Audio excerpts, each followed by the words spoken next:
বিগত সময়ে আমরা দেখেছি দ্রব্যমূল্য চরম ঊর্ধ্বগতির কারণে যে ক্ষোভের সঞ্চার হয়েছে, এই ক্ষোভগুলো পুঞ্জীবিত হয়ে একসময় গণঅভ্যুত্থান হয়েছে। আমরা জনগণের সরকার ভোটের মাধ্যমে আমরা চাই যে এই দ্রব্যমূল্যটা, বিশেষ করে আইন শৃঙ্খলা পরিস্থিতি এবং দ্রব্যমূল্য আমাদের সরকারের একদম ফার্স্ট প্রায়োরিটি।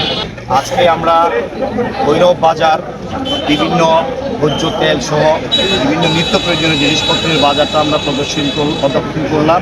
আমি যেটা বলতে চাই, প্রত্যেক রোজাতেই শুরুতে কিছু সময় আমরা বিশেষ করে এবার দু একটা বিষয় আমরা দেখেছি, যেমন লেবু বা কাঁচামরিচ বা শশা একটু হয়েছে, কিন্তু আমার কাছে মনে হয়েছে এখন বাজারটা সহনীয় আছে।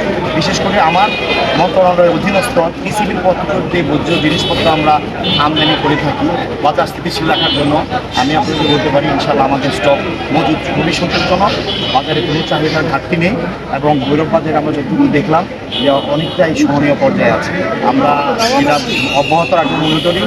আমরা ইনশাআল্লাহ আশা করি যে এবার রমজানে মানুষের একটা স্বস্তি থাকবে। আমরা যেদিন শপথ নিলাম, দায়িত্ব গ্রহণ করলাম, তার এক দুদিনের পরেই রোজা চলে এসেছে, যে কারণে আমাদের সরকারের পক্ষ থেকে যে পদক্ষেপ নেওয়া দরকার বা আমাদের পক্ষ থেকে যে পদক্ষেপ নেওয়া প্রয়োজন ছিল সেটা আমরা নিতে পারিনি। সেই কারণে পূর্ব প্রস্তুতি থেকে সামনে রেখেই আমরা এই দায়িত্বভার গ্রহণ করেছি এবং আমরা তারপরেও চেষ্টা করে যাচ্ছি। আমি আমার মন্ত্রী মহোদয় দুজনেই আমরা ঢাকায় বিভিন্ন বাজার প্রদর্শন করেছি। আপনাদের কাছে আমার অনুরোধ থাকবে, কোনো অ্যানামলি যদি মনে করেন কোথাও এরকম দ্রব্যমূল্য যে একটা বলছে অন্যরকম বিক্রি করতেছে, আমাদেরকে জানাবেন। আমরা চাই সবাই মিলে একটা সহনীয় পর্যায়ে রাখার জন্য, দেশটা সবার এবং মানুষগুলো। বিগত সময়ে আমরা দেখেছি দ্রব্যমূল্য চরম ঊর্ধ্বগতির কারণে যে ক্ষোভের সঞ্চার হয়েছে, এই ক্ষোভগুলো পুঞ্জীবিত হয়ে একসময় গণঅভ্যুত্থান হয়েছে।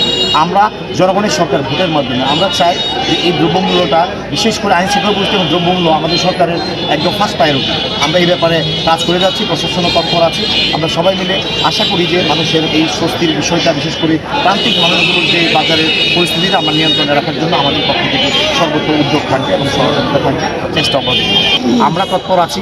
আমাদের মাঠ পর্যায়ে ভোক্তা অধিকার যে সংস্থা আছে তারা তৎপর আছে, আমাদের জেলা পর্যায়ে টিম আছে, উপজেলা পর্যায়ে ফুড ইন্সপেক্টর আছে, আমাদের উপজেলা প্রশাসন সহ বিভিন্ন সময় মোবাইল কোর্ট বের হয়।